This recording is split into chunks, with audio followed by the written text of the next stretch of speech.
الله وحده لا شريك له وأشهد أن محمدا عبده ورسوله صلى الله عليه وسلم. أما بعد فإن أفضل الحديث كلام الله وخير الهدي هدي محمد صلى الله عليه وسلم.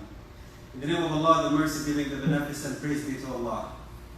Praise be to Allah who has blessed us with the greatest blessing ever, and that is to make us Muslims.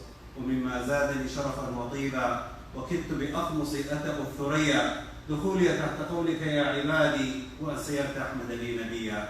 The greatest blessing that Allah subhanahu wa ta'ala can bestow upon any one of us is to refer to us as His servants. يقول تعالى لن يستنكف المسيح أن يكون عبدا لله ولا الملائكة المقربون ويقول تعالى وعباد الرحمن فأما بعد يا عباد الرحمن. Beloved brothers and sisters, as I usually say at the beginning of the khutbah, that today's khutbah is going to be on something that's crazy because I'm crazy. But today literally is a crazy subject. Because I usually try to talk about things that people do not talk about, or not in a traditional way. So today I chose a subject that nobody in the world, no leader, no imam has ever spoken about before. Usually when you're given khutbah, or you're an imam or a leader in any organization, you want to be successful. And you want your organization to be successful. And if you're an imam, you want your community to be successful. Unfortunately, I myself am not successful. But I have a lot of failures in my life. So today what we're going to talk about are the secrets of failure. I'm going to share some of my experiences and talk about the secrets of failures. Because there's an Arabic wisdom.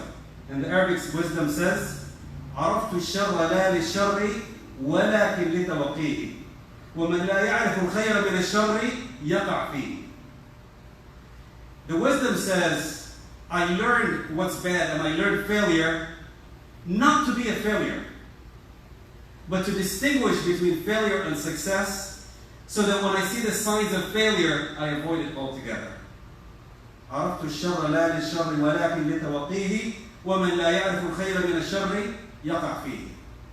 So today we're going to talk about failure. I don't want anyone to choose to be a failure or follow my mistakes and failures, but so that when we see those signs in our path, we run far away from it and say, I don't want to be like Brother Bashir, a failure.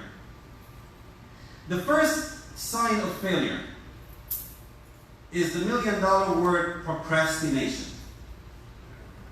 If you want to be a failure in whatever it is, in your business, in your education, at work, with your family, in your deen and your religion, learn and master procrastination. What is procrastination? Delay. Tomorrow. Tomorrow, inshallah, I will do it. The moment you don't use the word right now, or this is the time to do it, and you start talking about tomorrow, congratulations, you have mastered failure. When someone tells you to start praying and you say, Wallahi, you know, when I go to Hajj, next year I'll go to Hajj and I'll do Tawbah and I'll start praying. When they talk about sadaqah, you know, when I make $1 million, I will give sadaqah left and right. Do this or do that. No. When I get there, I will do it.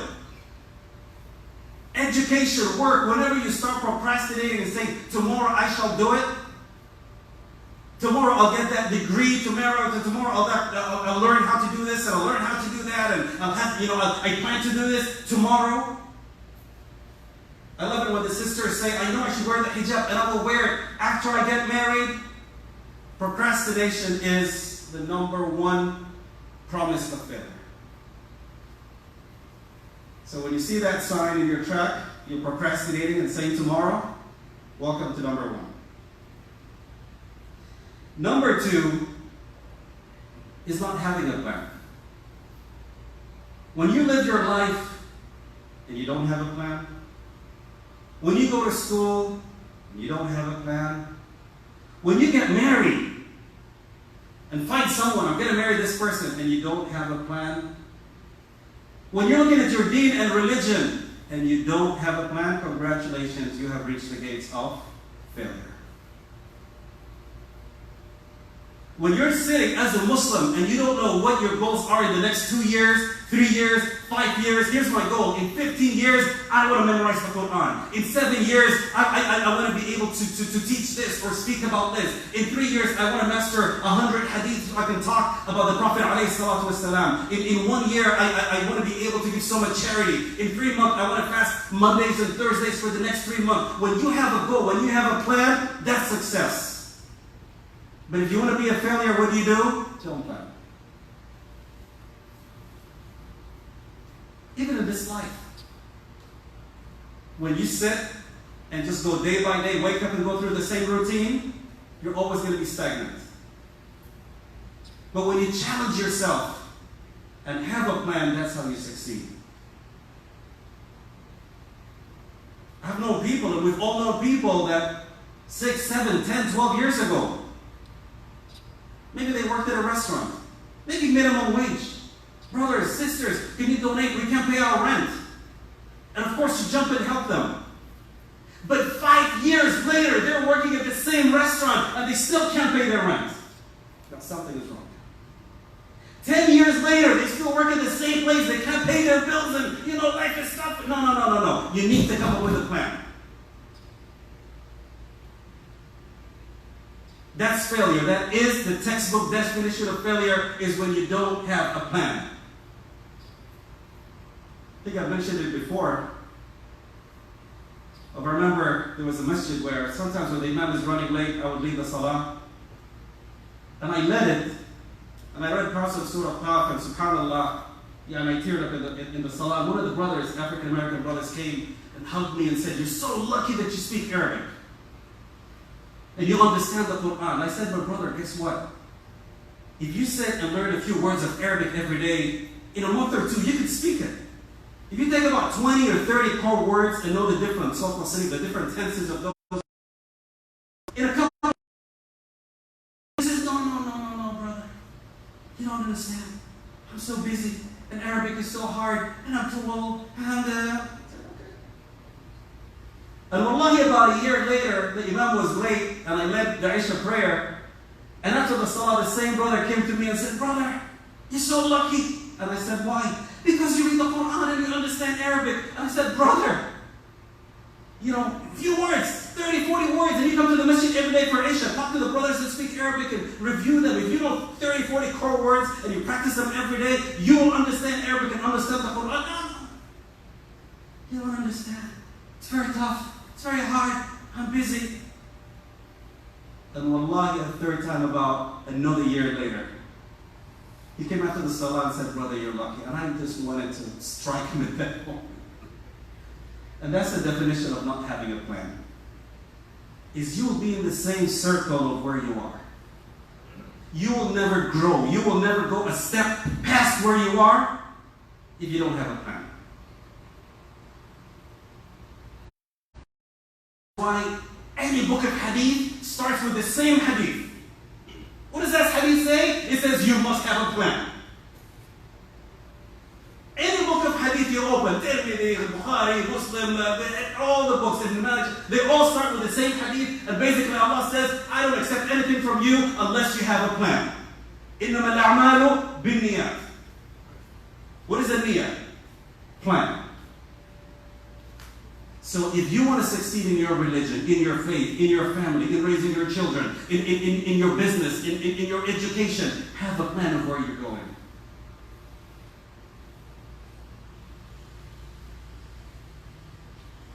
The third sign of success, and I am so guilty of this one, so I hope none of you have ever heard about it. I know you guys are all successful, unlike me, so I hope no one has heard about the third one.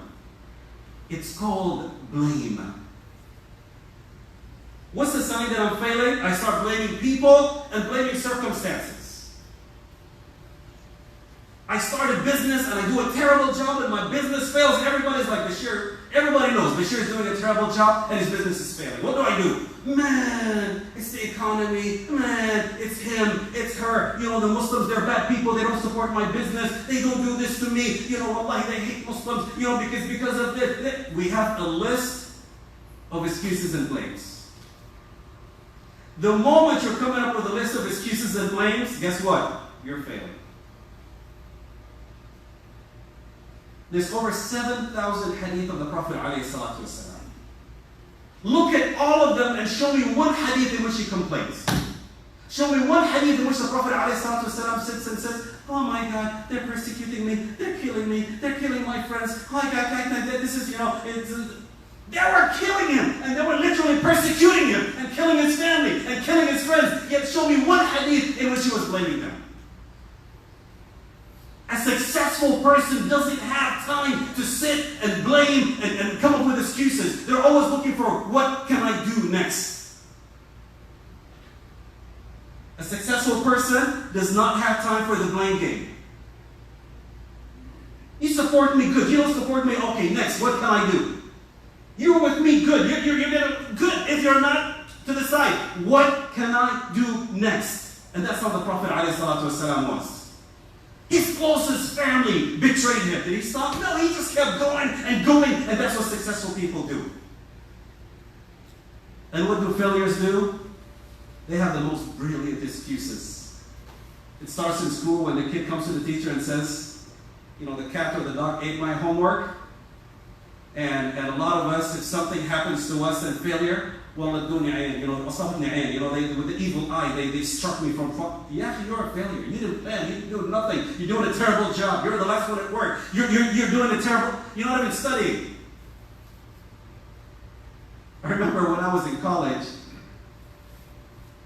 we had a joke about one of our brothers or one of our friends, and we used to call him the Jewish teacher. Reason being is this is a Muslim brother that got an F in a calculus class. Why did you get an F? He said, the reason I got an F is because the teacher is Jewish and he knows I'm Middle Eastern and he hates Middle Easterns. He hates Muslims. Now the irony, as Allah is my witness, the best student in the class that got 100% in all the assignments, his name is Muhammad, Muslim and from the same country. And the teacher is not Jewish, by the way, for the record. But that's how you are when you're failing. You come up with a list of what? Of excuses. So, here's what it is about excuses. You can write this one down. And it goes, excuses are like armpits. Everybody have them, and they all stink. Excuses are like armpits. Everybody has them, and they all stink. You go late to work, you can come up with any excuse that you want. Wallahi, I worked in a company for over 1.5 years, and every single day one of my co-workers would come in late.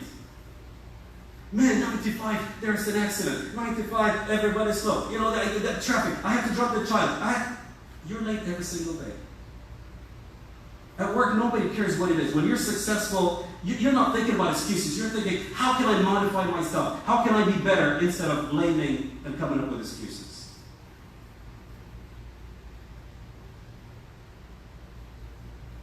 Next, my brothers and sisters, and this is the verse of the Quran that we don't reflect on. This is the verse of the Quran. It's one of those things that we just read it, but we don't reflect on it. And it's one of the biggest reasons of failure. Fear. A lot of us, when we fear, we run away. If I tell you, why don't you study this, or why don't you challenge yourself and do this, or why don't you work on this, or no, I've never done this before. We have that fear in us. So a lot of amazing business opportunities, a lot of college degrees, a lot of good things that we could have done. We could have done them. You could have succeeded and memorized the Quran and prayed so much and fasted so much and just done so much stuff in the dunya and the akhirah. But what stops us and what paralyzes us is fear. That is why Allah says in the Quran, think about it. He says to the believers, وَلَنَبْلُوَنَّكُمْ بِشَيْءٍ مِّنَ الْخَوْفِ. I'm going to test you with a little bit of fear. I'm going to put a little bit of fear in you. Why? To make you stronger. Fear is what makes you stronger. Fear is what makes you successful. Fear of that challenge. How many of you lived in countries and when they said you're going to go to America, you had that fear of, oh my God, I'm going to leave my friends, I'm going to leave my family, I'm going to leave what I know. But you came and you became successful in what you're doing. You became so great in what you're doing that everybody else wants to follow your footsteps. So fear should be a motivator, not a destructor. But a failure is someone that sees fear and runs away from it. And a successful person is someone that looks fear and says, is there an opportunity there? Yes, then I'm going to take that fear and run with it. One of the most amazing stories of fear. There's no moment more fearful in the entire Quran, in the life of the Prophet ﷺ, than the Battle of Uhud. The Battle of Uhud, the Muslims were defeated, the Muslims are injured. The Prophet ﷺ has a cut in his shoulder and a cut over his head. Muslims have died in the battlefield. They go back, they don't even have vehicles, and some of them are walking and they're tired days later. And the moment they get back, the Prophet ﷺ says he found out that another community called Banu Qurayza attacked Al-Medina and the children and the women in Al-Medina. So he says, no, we're not going to rest. We're going to go straight to Banu Qurayza. They just came from a battle. They haven't rested for days and they're cut and they're bleeding. And the Prophet says, no, we're not resting yet. We're going to go back to Banu Qurayza. On the way, the people look at them, the enemies, the disbelievers, and say, Muhammad, you're in for a big treat. There's thousands and thousands of enemies, more than 10 times more than you Muslims. They will kill you. They will hurt you. They will cut you into pieces. You guys are already tired. You guys are already so little in number. They're going to defeat you. That is the definition of fear. When you know that you're less, when you know that you're weak, when you know your enemy is more in number. And Allah describes what happened to the believers at that time. You know what He says? الذين قال لهم الناس إن الناس قد جمعوا لكم فاخشوهم فزادهم إيمانا وقالوا حسبنا الله ونعم الوكيل. Allah describes the Prophet ﷺ and the believers with him, that when people came to them and said, be afraid, your enemy's so big, be afraid. So by the permission of Allah, they were victorious and nothing negative happened to them. So in life, when you're taking a new project, when you're taking a new job, when you're moving to a different state, when you're trying to be a better Muslim and need to discipline yourself to memorize the Quran or read, when your sister are trying to wear the hijab and go in public wearing the hijab and what are people going to say and what are people going to do, that puts fear into you. And it should put fear into you. The first time you're doing something big, it should put fear into you. But guess what a successful person does? They take it and they build on it. Because Allah says, I will put fear in you. Promise, I will put fear in you. But what would you do with that fear? When you're getting married, it's a challenge, it's a new life.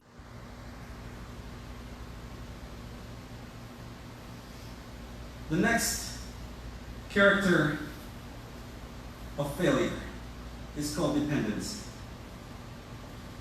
Dependency is Allah gave me 2 feet, 2 arms, amazing brain, but I don't want to use it. I want to use yours. I always want to depend on you. I don't want to do my stuff. I want you doing my stuff for me. You're going to the store? Yeah. Would you please grab that for me? You're going to this? Yeah. Would you please do that for me? Business, would you please step to the front? Work, would you please? Education, would you please do this? Money, would you please give me money? Work, would you please? Always depending on other people.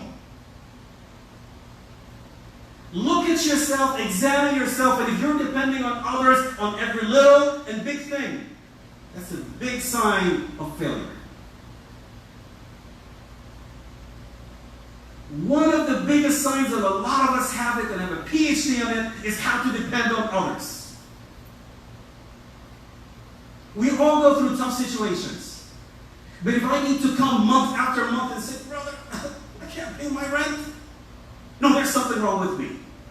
Life is tough. There's going to be days when I can't pay my rent and I'm going to beg and ask every one of you to help me out. And maybe another month and maybe a third month. But if after 1 year, after 2 years, after 5 years, I'm still coming, knocking on the door, there's something wrong with me and me depending on others. And that is not the definition of Islam. That's why Sayyidina Umar ibn Khattab came to the masjid and saw 2 brothers. One is laying in the masjid and the one came and put food in front of him and walked away. So Sayyidina Umar went to him and said, wow, you guys are wonderful brothers. What's going on? He said, I am a man of the akhirah. I am the man of Jannah. So I sit in the day masjid and I worship and I pray all day. My brother, he's from the people of dunya. He works and he wants to make money, so he makes money and he brings me food. So I stay in the masjid the whole time.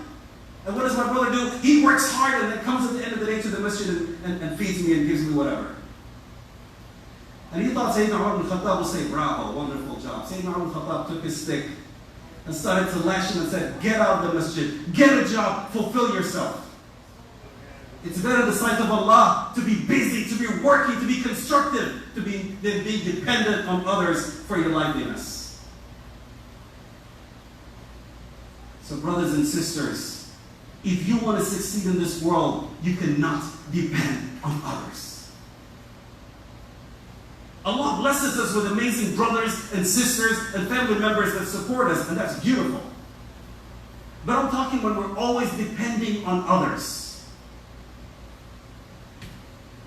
In some of our cultures, someone is 25, 26, 27, and they still live at home.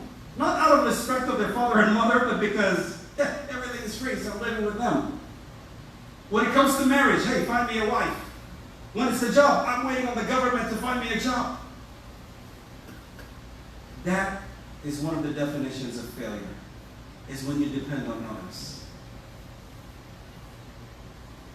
And that is why the Prophet ﷺ said, every single prophet of Allah worked as a farmer or as a shepherd. Meaning a number of things, one of which that the best of the best of the best of men ever created all had to work. Number two, they didn't work fancy jobs like presidents and prime ministers and kings. No, they all had to be shepherds. They had to chase sheep and lamb and cows around. They were humble enough to work hard regardless of what that job is. It's better that I'm a janitor and cleaning bathrooms than putting my hand out and begging for money as a Muslim. But of course that hadith has other beautiful meanings.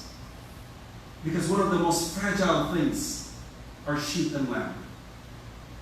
When Allah teaches the prophets from a very young age how to be leaders and respect and appreciate cattle, and as they grow people.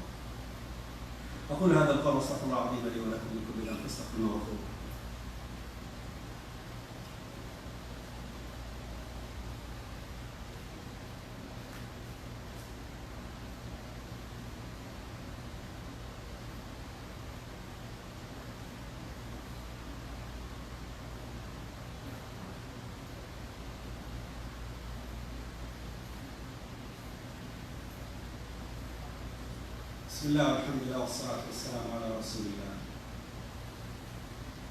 One of the biggest signs of failure, if you want to join the Failures Club, is exchanging things that are expensive and worth a lot for things that are worthless. It seems simple, but I'll say it again.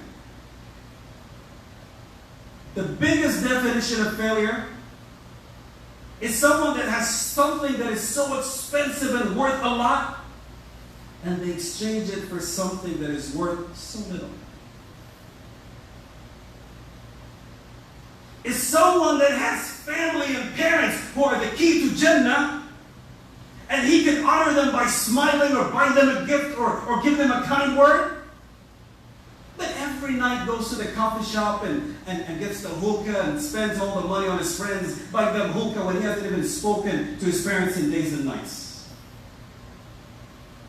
Exchanging that's worth a lot for that which is worth nothing. It's someone that comes and says, Imam, I work in a gas station, I work in a restaurant, and it's time for Salah and I can't pray. I make minimum wage $7. They have the mercy of Allah. And they exchange that for $7. And that is why Allah says, they have lost. In the Quran, over and over, that verse repeats itself. Eternal. You have the mercy. You have being with the Prophet ﷺ. You have Jannat al-Firdaus. You have being saved from the hellfire. And you're exchanging it for a moment of happiness and joy. That is the ultimate failure. When you look at your dunya, alhamdulillah, you're growing every single day. You were single last year, now you're married. You were married, now you have children. You were in high school, now you're in college. College, you're getting a degree. What about Allah? What about your worship? Are you praying more? Are you memorizing more Quran? Are you fasting more days? Are you growing with your faith? Are you growing in your akhirah? If you stand today, 5 years ago, and last week, is there any change? Is there a graph that's going up?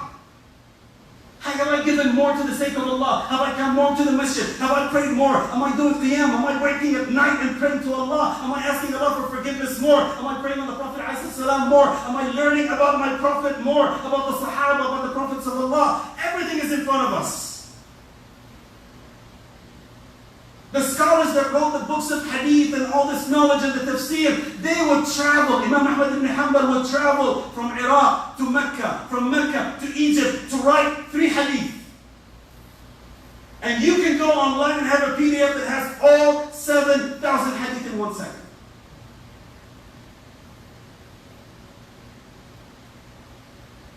But a lot of us are trading the akhirah with the dunya.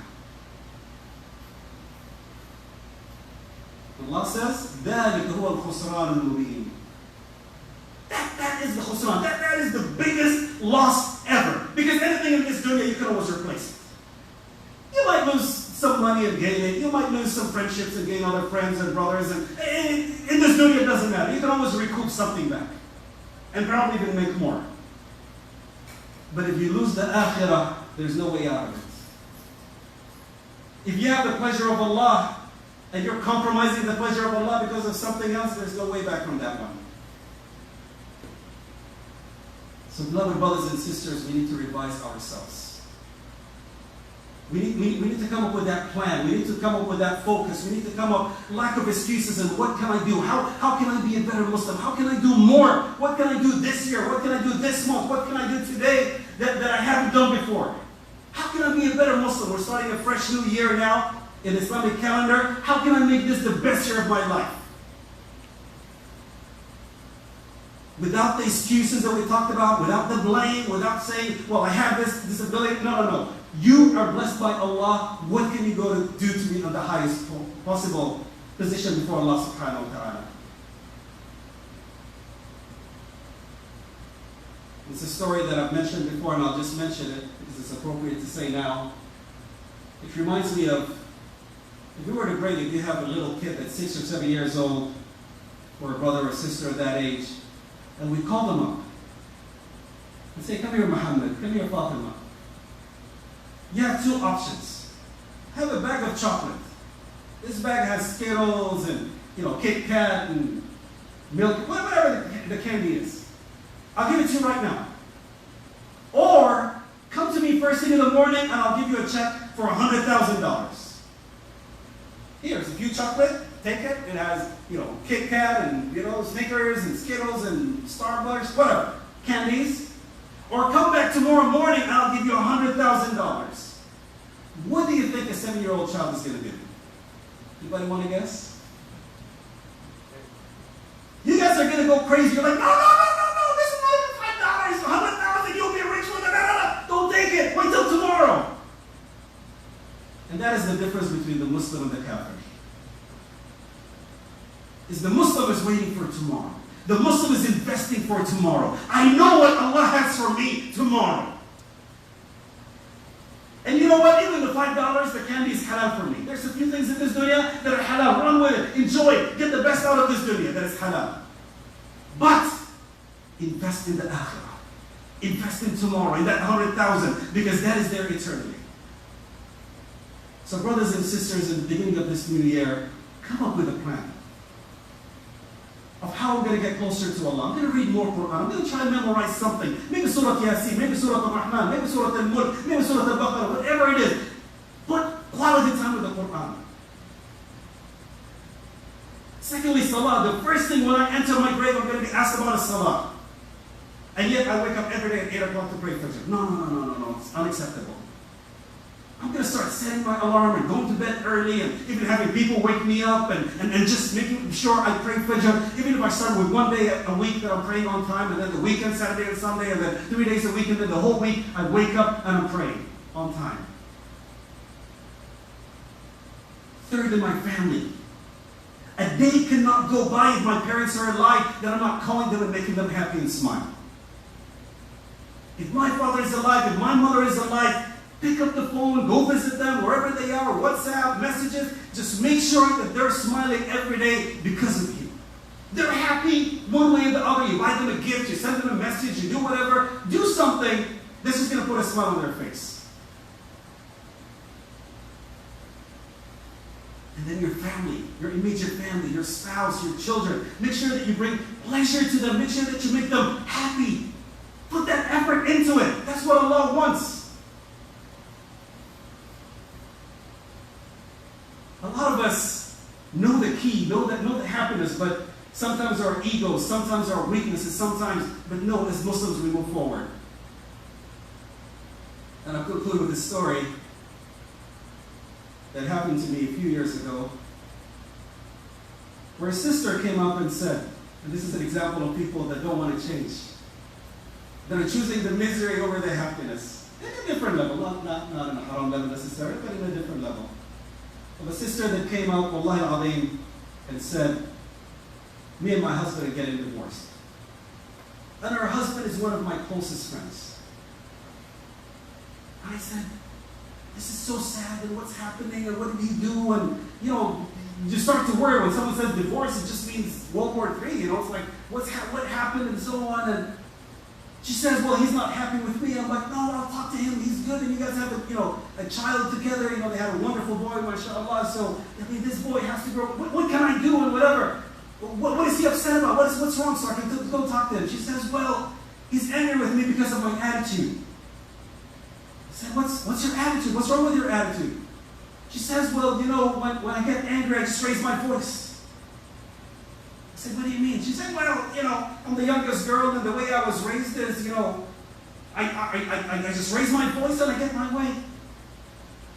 And I asked her, is this something you can change? Now, the more I'm asking her, she's raising her voice at me now. Well, this is how it is. He just has to accept me for who I am. How dare him, this is how I am. He has to accept me for me. And I'm trying to understand the problem. And now she starts attacking me. It's like, well, you just need to tell him that he has to change his way, and I'm the mother of his child, and he has to accept me the way that I am, and this is how I've been, and da. And as she's raising her voice, I'm trying to escape myself and run, and tell him, why haven't you divorced her 10 years ago? Of course, that's not what I said. But a lot of us have what's called a self-inflicted injury. Yes, I know what I'm doing wrong. I know what's wrong with me. But I'm afraid to take that next step. I lack that courage to move to the next step. My brothers and sisters, in this year, this is the year we're going to face our fears. This is the year we want to be the best Muslims we can be. اللهم لا تدع لنا ذنبا الا غفرته ولا هما الا فرجته ولا كربا الا نفذته ولا حاجة من حوائج الدنيا والآخرة هي لك رضا ولا فيها الصلاح إلا أنت على قضاها ويسرتها برحمتك يا أرحم الراحمين. Allah subhanahu wa ta'ala grant us success in everything that we do in this dunya. Allah subhanahu wa ta'ala grant us success yawm al-qiyamah ya Rabbal Alameen. Allah subhanahu wa ta'ala join us and our families and our loved ones and our brothers and sisters ya Rabbal Alameen in al-Firdaus al-A'la with our beloved Prophet sallallahu alayhi wa sallam wa ali bayti wa sahabati ya Rabbal Alameen. Allah subhanahu wa ta'ala shower your mercy upon all of the Muslims around the world. Allah subhanahu wa ta'ala bring peace to us and get us closer together ya Rabbal Alameen. وقوموا لصلاتكم يرحمكم الله.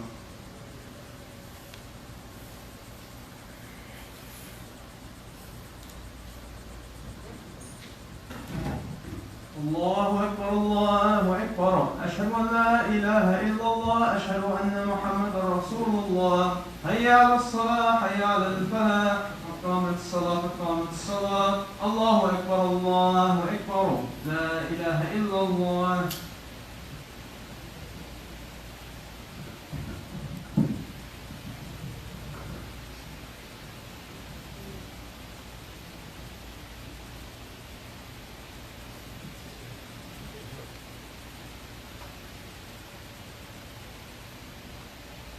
الله أكبر.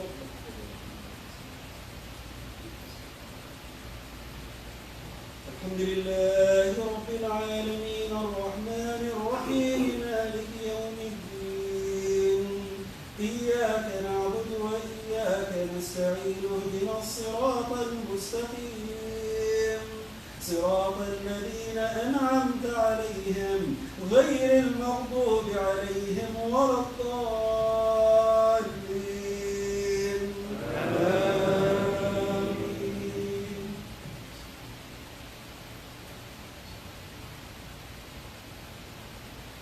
تبارك الذي جعل في السماء بروجا وجعل فيها سراجا وقمرا منيرا وهو الذي جعل الليل والنهار خلفة لمن أراد أن يذكر أو أراد نشورا. الله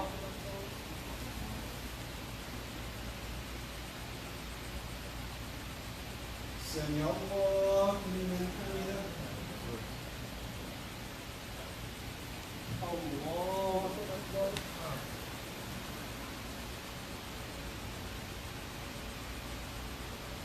الله أكبر. الله أكبر.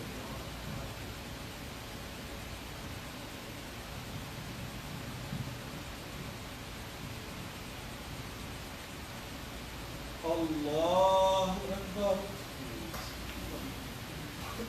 الحمد لله رب العالمين الرحمن الرحيم مالك يوم الدين إياك نعبد وإياك نستعين اهدنا الصراط المستقيم صراط الذين أنعمت عليهم غير المغضوب عليهم ولا الضالين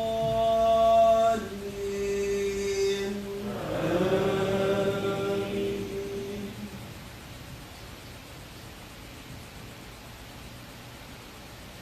وعباد الرحمن الذين يمشون على الأرض هونا وإذا خاطبهم الجاهلون قالوا سلاما والذين يبيتون لربهم سجدا وقياما والذين يقولون ربنا اصرف عنا عذاب جهنم إن عذابها كان غراما إنها ساءت مستقرا ومقاما.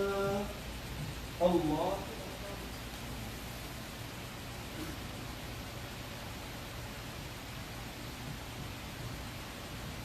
سمع الله لمن حمده. الله أكبر.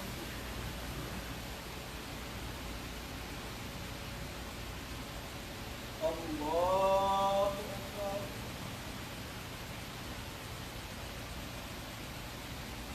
الله أكبر.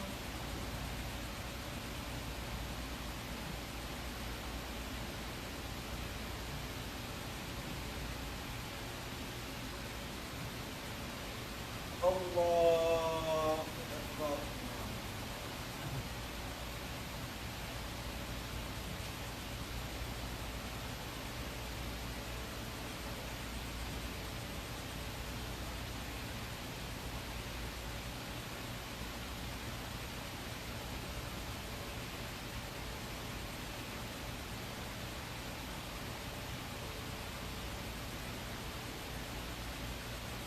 السلام عليكم ورحمة الله. السلام عليكم ورحمة الله.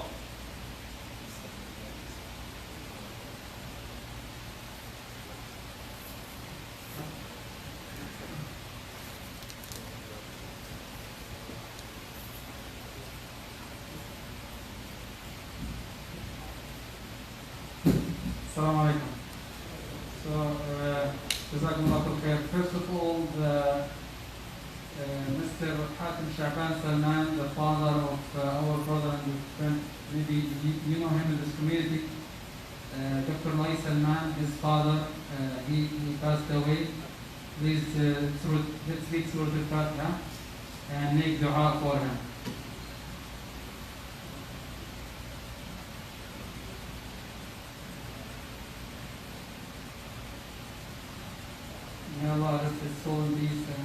please don't forget them from your dua.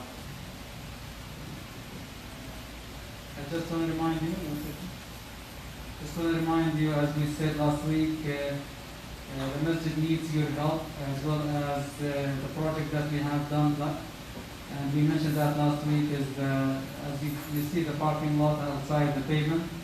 So we have done that, and we are still looking to people to help us in that. It costed around $9,000. So if you know somebody that can help, if you can't help yourself, just reach out to us, or you can just go directly and contribute as much as you can. And the for people still? For people still?